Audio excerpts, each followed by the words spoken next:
Mi suegra me acusó de haber tenido un hijo con otro hombre porque mi hijo recién nacido es feo. Tengo 28 años. Estoy casada con Daniel, él tiene 30. Llevamos juntos ya 3 años. Hace poco nació nuestro primer hijo, un niño. Lo llamamos Lucas. Lo que debía convertirse en un acontecimiento feliz para mi esposo, y para mí se transformó en una pesadilla por culpa de mi suegra, Patricia. Ella tiene 55 años. Patricia nunca me quiso. Cuando Daniel me presentó por primera vez a sus padres, Patricia dejó claro de inmediato que yo no era adecuada para su hijo. Yo vengo de una familia trabajadora, mientras que la familia de Daniel es acomodada. Patricia hacía constantemente comentarios maliciosos sobre mi trabajo como enfermera, diciendo que Daniel merecía algo mejor que yo, alguien que limpia y cambia ropa de hospital. Pero Daniel y yo nos amamos y aún así nos casamos. Daniel y yo nos conocimos en un evento benéfico.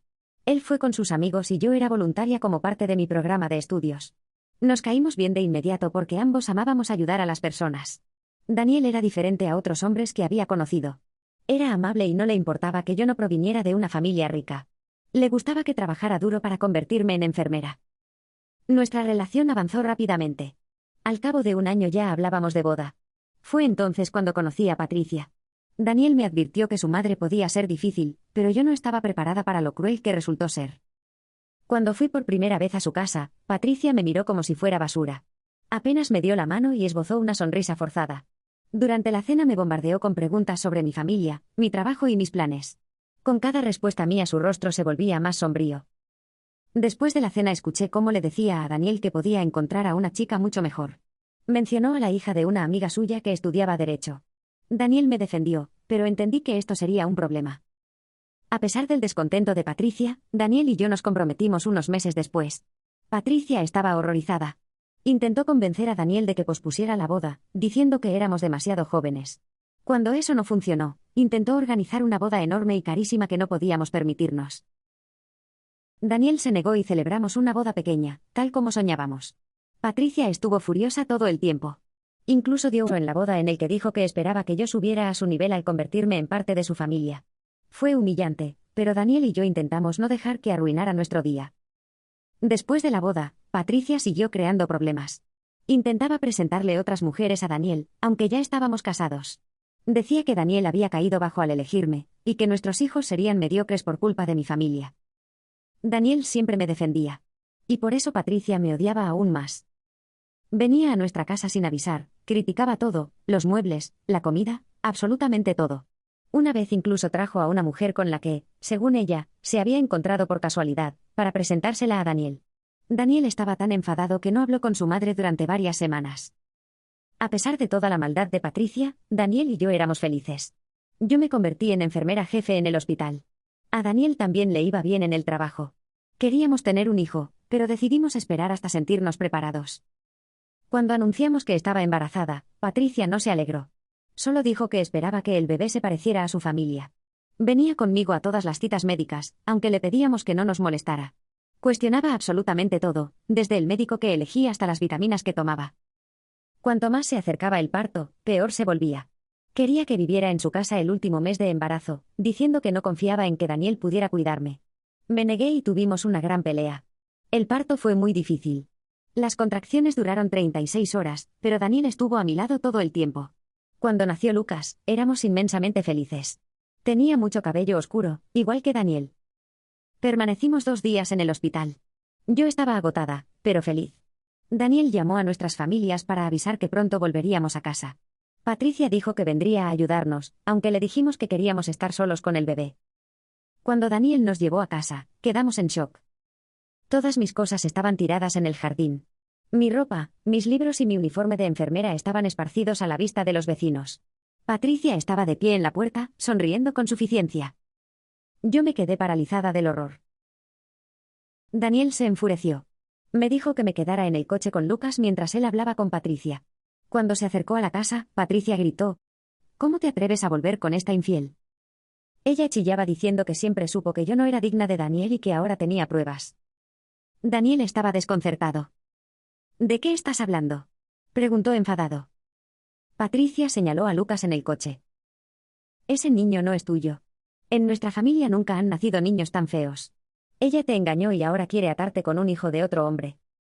No podía creer lo que estaba oyendo. Daniel se quedó paralizado por unos segundos. No podía creer lo que estaba oyendo.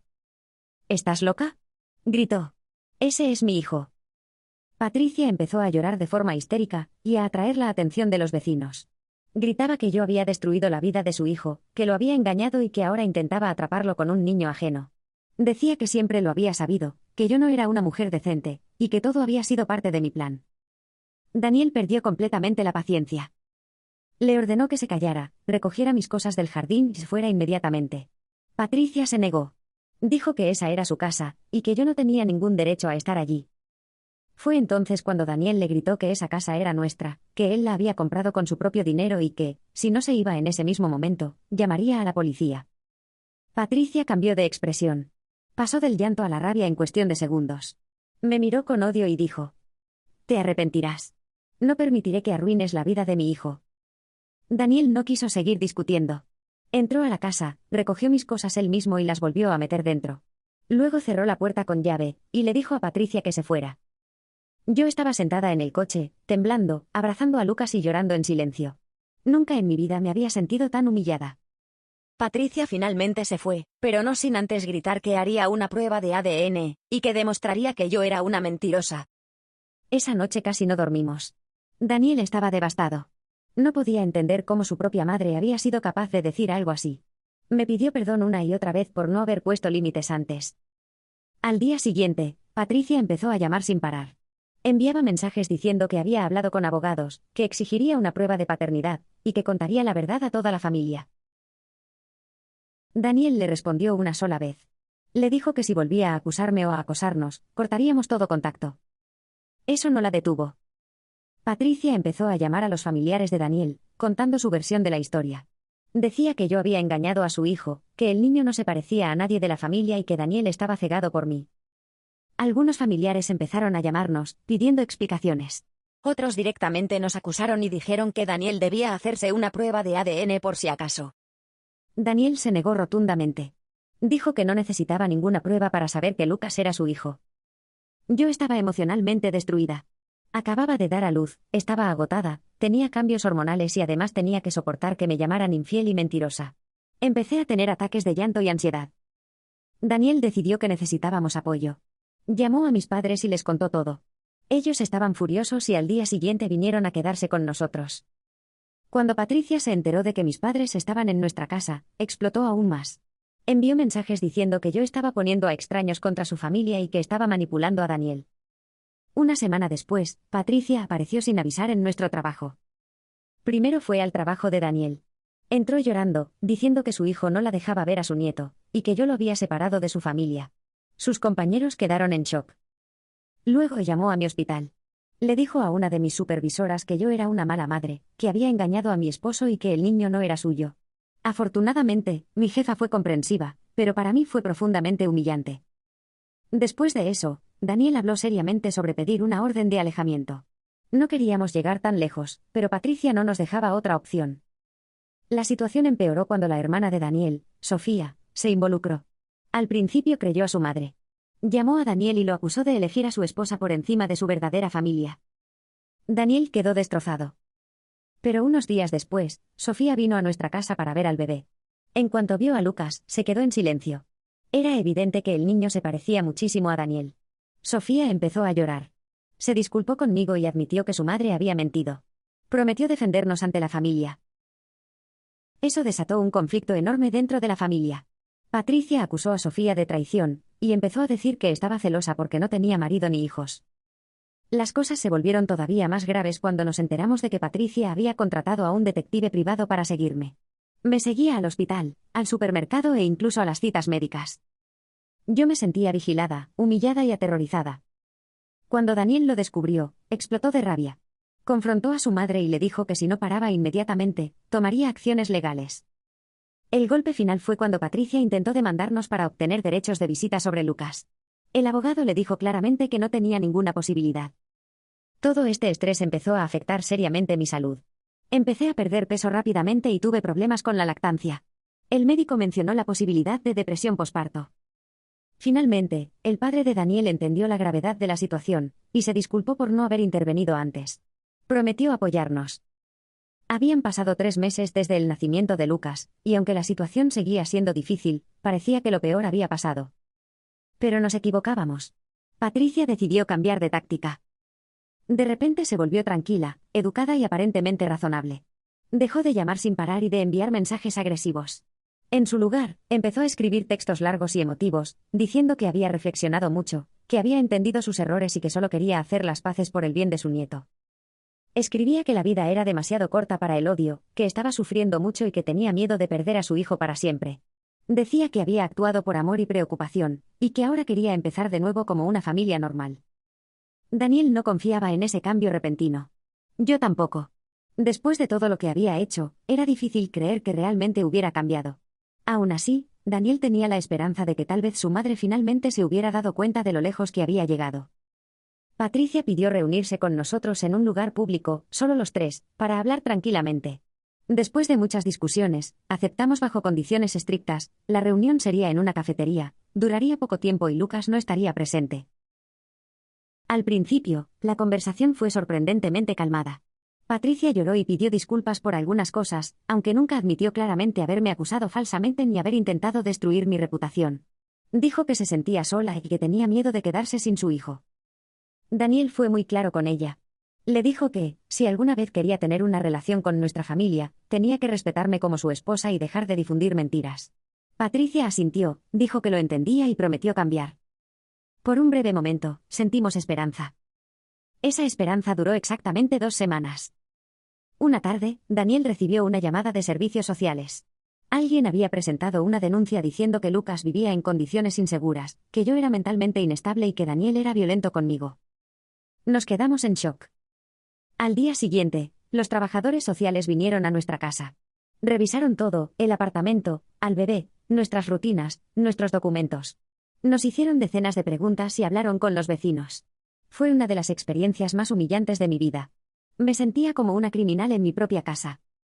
Por supuesto, no encontraron absolutamente nada. Lucas estaba sano, la casa estaba limpia y no había ninguna prueba que respaldara las acusaciones. Los trabajadores sociales se disculparon y nos dijeron que el caso se cerraría de inmediato. Sabíamos perfectamente quién había hecho la denuncia. Daniel llamó a Patricia y la confrontó. Al principio lo negó todo. Luego dijo que solo había expresado preocupación, y que alguien más debía haber exagerado sus palabras. Daniel perdió el control y le dijo que nunca más vería a Lucas.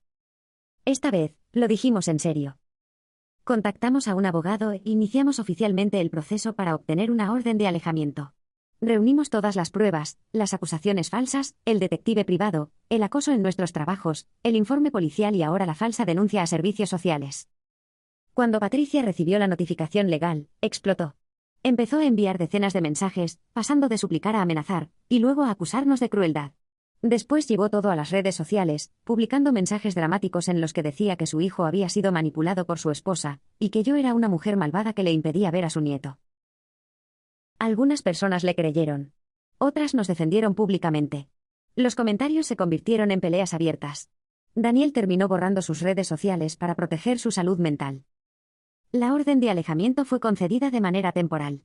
Patricia tenía prohibido legalmente acercarse a nuestra casa, a nuestros trabajos o intentar contactarnos. Por primera vez en meses, nuestra casa se sintió en paz. Pero Patricia aún no había terminado. Se puso en contacto con la exnovia de Daniel. Le dijo que Daniel quería volver con ella y que yo era controladora y abusiva. La exnovia se dio cuenta rápidamente de que algo no cuadraba, se disculpó con nosotros y hasta se ofreció a dar su testimonio si fuera necesario. Patricia también intentó contactar a antiguos compañeros de trabajo y conocidos míos, buscando cualquier cosa que pudiera usar en mi contra. Incluso decía que yo había quedado embarazada a propósito para atrapar a Daniel. Todo esto solo fortaleció nuestro caso legal. La audiencia para decidir la orden de alejamiento permanente fue emocionalmente agotadora. Patricia se presentó como una abuela amorosa que estaba siendo castigada injustamente. Lloró, tembló y dijo que estaba profundamente deprimida. Pero el juez no le creyó. Las pruebas eran abrumadoras. La orden de alejamiento fue declarada permanente. Después de la audiencia, Daniel se derrumbó y lloró como nunca antes. No era alivio. Era duelo. Estaba llorando por la madre que deseaba tener, no por la que realmente tenía. Nuestra vida empezó a mejorar poco a poco. Mi salud se estabilizó, Daniel volvió a concentrarse en su trabajo y Lucas crecía sano y feliz. Sofía siguió apoyándonos en todo momento. Cortó completamente el contacto con Patricia y dejó claro que no toleraría más mentiras ni manipulaciones. Cuando finalmente pensamos que lo peor había quedado atrás, ocurrió algo inesperado. Una noche, sonó el teléfono. Llamaban del hospital. Al otro lado de la línea, la voz era fría y profesional. Nos informaban que Patricia había sufrido un accidente de tráfico grave.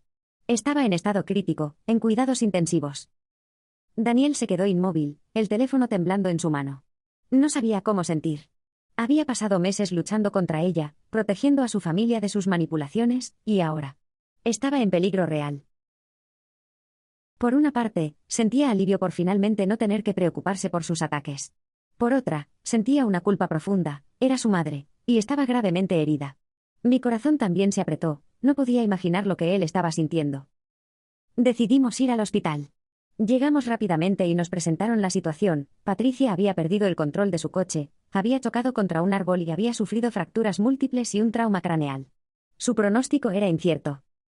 Daniel no habló mucho durante el trayecto. Cada kilómetro parecía pesar toneladas. Lucas estaba con Sofía, bajo cuidado temporal, porque no podíamos exponerlo a la situación hospitalaria. Cuando entramos a la habitación, Patricia estaba conectada a máquinas. La imagen era casi irreal, la mujer que nos había causado tanto dolor y miedo y que había intentado destruir nuestra familia, ahora yacía vulnerable y silenciosa. Daniel se acercó y tomó su mano con delicadeza. Por primera vez en mucho tiempo, no había reproches ni ira. Solo tristeza y un deseo profundo de que sobreviviera. Los médicos nos informaron que necesitaría cirugía inmediata y una larga recuperación. Nos pidieron paciencia, ya que las próximas horas serían críticas. Nos sentamos allí, en silencio. No hablamos de lo que había pasado ni de todas las mentiras, amenazas y manipulaciones. Solo estábamos allí, observando la fragilidad de la vida. Con el tiempo, Patricia sobrevivió. La recuperación fue lenta y difícil. Su orgullo quedó golpeado, y con la ayuda de terapia psicológica, finalmente comenzó a reflexionar sobre sus acciones. Reconoció gran parte de sus errores y empezó a buscar la reconciliación, aunque siempre con respeto hacia los límites que nosotros habíamos establecido. Nuestra familia encontró finalmente la paz. Daniel y yo reconstruimos la confianza y el amor mutuo.